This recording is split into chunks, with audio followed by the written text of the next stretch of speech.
Hello everyone, welcome to Narayana IAS Academy. My name is Shubham Sagar. In today's news of the day, we'll talk about an issue, Nalanda University. From last 1 month, it has been in news. In June, a new campus has been inaugurated by Honorable PM Sir. But that is one of the recent context. In this particular news of the day, we'll try to understand the historical significance of Nalanda University. And that is very much needed because when you will see things associated with Nalanda University, you will see its association with ancient India, early medieval India, Gupta period, then Pala period. Then we'll come to early medieval India. We'll talk about Muhammad Gauri, his slave, one of his particular slave, which is Bakhtiyar Khilji. So there are so many things, terms which we need to understand when we are reading about this particular topic. So art and culture, and a mains question and different kind of pre-question has been asked on Nalanda as well as Takshila University. So historical significance. Here, these are very key points, especially from pre-perspective. Established around 427 AD and by Emperor Kumar Gupta I. Now, this is an excuse. Nalanda University topic is an excuse for you to learn about different kingdoms, especially like Gupta period, golden age. So when you're reading this, Kumar Gupta established it. Don't stop there. Go and learn the chronology of Gupta period. Who was the founder and who is called the founder, like Chandragupta I, then Samudragupta, Chandragupta II, Kumar Gupta, Skandagupta. They can easily change the name in prelims. They can easily change the name. They can give you something else. Chandragupta II or Skandagupta established it. So you have to be very aware here. Supported by Pala kings in the early medieval India. And they patronized this Gopala, Dharmpala. And when these Pala kings were there, they also established Vikramshila University, right? And this is the new campus of Nalanda University. So global influence and recognition. Pay attention to the keyword Yuan Tsang. There were different Chinese traveler which came to India because India was seen as the epicenter of propagation of Buddhism along with Nepal, of course. So the point here is Fahian, Yuan Tsang, all these Chinese traveler. There were different kind of questions which has been asked earlier related to chronology.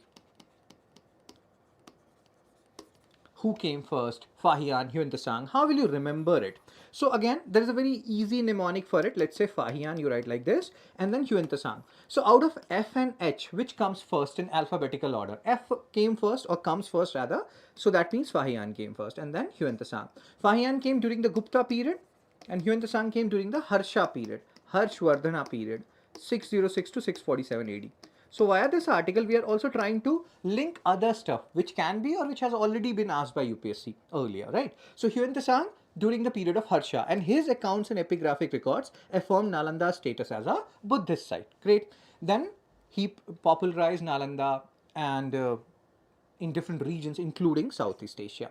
Controversies and challenges. In the early medieval period, like Arab invaders came, and there is a mnemonic for that also. How will you remember different Arab invaders like Qasim, Ghazni, and Gauri? So the mnemonic is QGG. QGG. Muhammad Qasim, Muhammad Ghazni, Muhammad Gauri. The last G, Muhammad Gauri, you associate with or him with Battle of Tarayan, 1191 AD, 1192 AD. So this last G, who is also known as Ghuri or Gauri, he did not have any child of his own. He had slaves, a lot of slaves. And he said in one of the books that his slaves were like his children. So one of the slaves was Bakhtiyar Khilji. Like Kutubuddin Aibak was another slave. Yalduch was one more slave. Kubecha was another slave. So this Bakhtiyar Khilji, he ransacked Nalanda. That is the most accepted version of how Nalanda University was destroyed. But there is a historian known as D.N. Jha who says that no, Bakhtiyar Khilji attacked a different side. But this is a very, very minor opinion. The major opinion which supersedes the opinion of D.N. Jha sir is that Bakhtiyar Khilji was responsible for destroying Nalanda University. And he was not only responsible for destroying Nalanda University, he was even responsible for the decline of Buddhism, which happened subsequently, right? So Buddhism largely disappeared from India. Just a second. So Buddhism largely disappeared from India after invasion. And it is said that this whole when we are doing the new inaugurations, we are inaugurating new campuses. So in a way, this Nalanda University will also revive Buddhism to a greater extent in Indian subcontinent, especially India.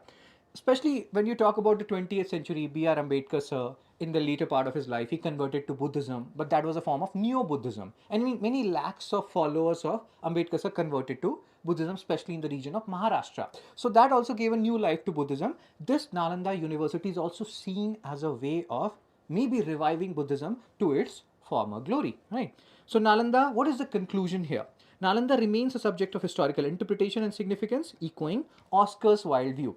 Oscar's Wilde view is, there is something he says that word is nothing, something similar to this. Word is nothing, interpretation is everything. So we are interpreting what happened with Nalanda and what was the historical significance of Nalanda.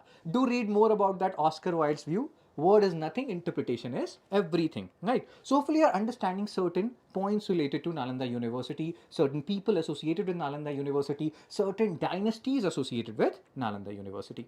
Now, this particular question is in front of you. If you know the answer, you can post the answer in the comment section, or you can watch our DNA video for today. That is 18 July 2024, where we have discussed 4 more questions along with this particular question. So do have a look at it. So that's it for today's news of the day. If you liked this particular video, please post your answer in the comment section. I will see you people soon. Thank you. Take care. Be blessed.